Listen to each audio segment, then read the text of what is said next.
parts of their career. Who needs to sustain this level of success as we get ready for the postseason? Is it LBJ for the Lakers to have success or Wemby for the Spurs to have success? Perk, what do you think? I got to go with the young fella. I'm going with Wemby, Victor Wembanyama. And when it comes to his impact for the Spurs, I understand he had 41 last night. And look, it's not a game plan that you could draw up to stop him offensively. That's how talented he is. And now that he has found that balance to be able to maximize inside, outside type play, and you can run pin downs, you can run pick and rolls. It's all type of things you could do with him offensively. Defensively is where he makes his biggest impact, in my opinion, and that's why he's more valuable and he has to sustain this level of play, because the only knock on the San Antonio Spurs coming into the postseason is their lack of experience. But the one thing that they're going to bring every single night is defense. And when you have a special weapon like Victor Wembanyama defensively, something that we've never seen before, it covers up a whole lot of other things. So on nights throughout the course of the playoffs, when the San Antonio Spurs may struggle, when they're not knocking down shots, they're going to be able to hang their hats on the defensive side because of that guy that's anchoring the defense in the middle. And when you think about how special he is, he allows and unlocks the perimeter play to another level and allow guys to be aggressive. And that's just a whole different type of, when you talk about Wemby. Let me say this before I get to my answer. Victor Wembanyama, over the last 27 games, San Antonio is 25-2, winners of 14 straight. The brothers averaging 25, 11.7 rebounds, over 3 blocks, and hitting 2.1 3-point shots a game. Nobody has done that but him in NBA history. I mean, it's spectacular to see. There's no doubt about it. And he deserves a lot of props. But Big Perk, I'm going to go with LeBron James on this answer. I'm going to tell you why. Time's running out. Now, understand that this man, Mount Rushmore of basketball. I mean, I need to see Perk's face when I say it, because I've said it on my other platforms. I've said it here. But I got to say it with Perk looking at me, because I don't want Perk to faint. You know what I'm saying? He might faint. Perk, I've stated this for the record, and I know you didn't hear about it, because had you heard about it, I got a text message from you. You wouldn't have waited. I actually said, listen, everybody know MJ's my GOAT, but this is the greatest case that LeBron James has made for GOAT status in his career. What he has done this year, being deferential, showing the leadership, relegating himself to a third offensive option, not just behind Luka. That's one thing. He's even willing to be deferential to Austin Reeves. He's playing center when you ask him to. He's playing power forward when you ask him to. He's playing point when you had to. There are 3 occasions where LeBron James has recorded a triple-double this year, okay? Nobody in NBA history at his age has done it but him. This brother right here, I'm going to give love where it's due. You understand? Because I'm a fair-minded person. You understand? I approve that message. I'm telling you, this brother, what he has been doing with the Los Angeles Lakers have been nothing short of phenomenal. And it's because of the way LeBron James looks that I'm giving the Lakers a chance to go to the Western Conference Finals. Yeah, I don't think they would beat San Antonio in the 7-game series. I don't think they would beat OKC in the 7-game series, but they got a chance. I could see San Antonio and LA going to a Game 7 in San Antonio before San Antonio took them out. If LeBron continues to look the way that he's been looking. They don't play defense the way San Antonio does. We get that part, Big Perk.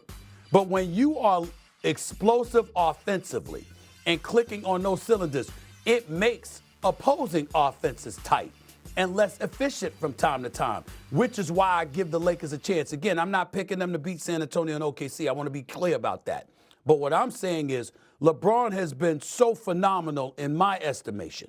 Watching him do what he has done, I can't say enough about it. To be a third option, you're in the Mount Rushmore basketball, and yet you're willing to step back and say not one, but 2 other dudes. We're better when those 2 dudes step up and do what they do. I'll figure it out. I'll figure out a way to be effective. I gotta stand down and give respect and love where it's due. The man that they call King James, are you ready for this, man? I don't even mind them calling him King James. Uh-oh. I don't even mind. I don't even mind. Because that's how great I think. Well, look, that's how great I think he has been for the Los Angeles Lakers. I can't say enough about it. So I'm saying if he continues to do that, Lakers got a chance, bro. But without him, on this level, they have no chance. Zero. And see, Stephen A., this is the thing, right? The one thing about LeBron James and what we've witnessed him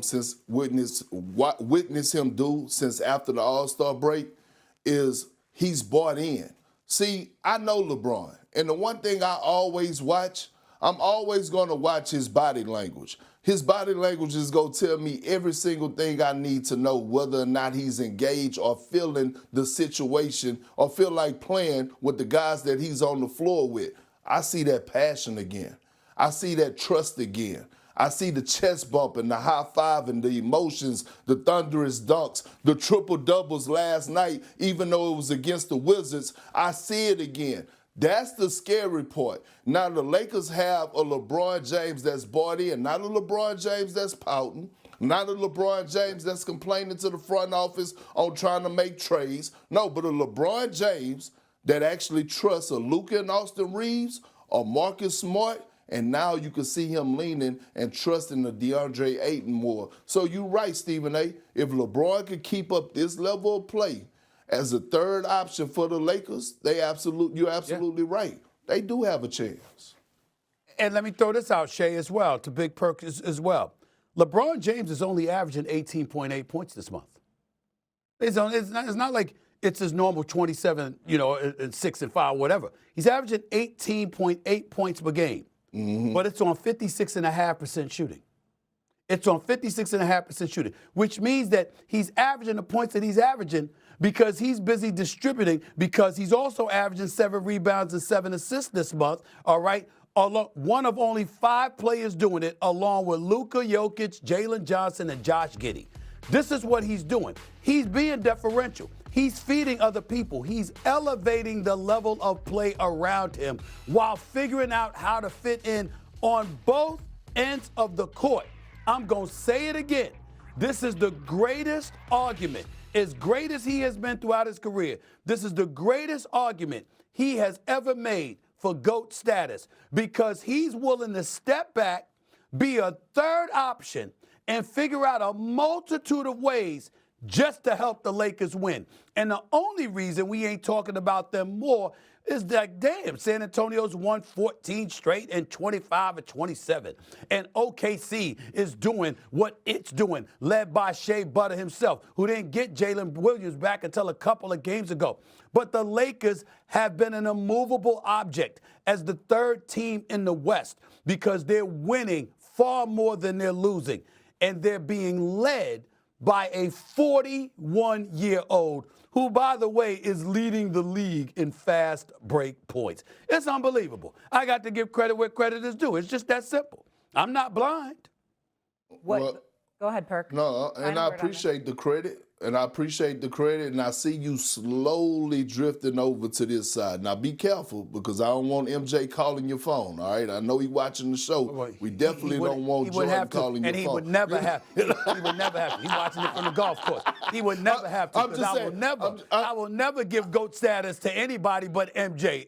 Not Bill Russell, not Kareem, not anybody. Okay. But LeBron deserves all the props in the world for what we're seeing him do on the basketball court. This is what greatness is made of. It ain't a one-dimensional kind of greatness. It's multi-dimensional. Pick your poison. What do you need? Literally, LeBron James is saying, what do you need me to do on a night-in, night-out basis? Scoring one night, assisting another, defending one another, rebounding another. Whatever the hell it takes. At age 41, he is doing it. I just can't say enough. I got to give credit where credit is due. It's the right thing. Say real quick. Yes. Listen, since he brought up the GOAT conversation, let me say this. In 30 years, the GOAT conversation is going to go like this, in no particular order. Wemby, Bron, and MJ. That's how the conversation is going to go. Okay. Just so want to throw that we out. went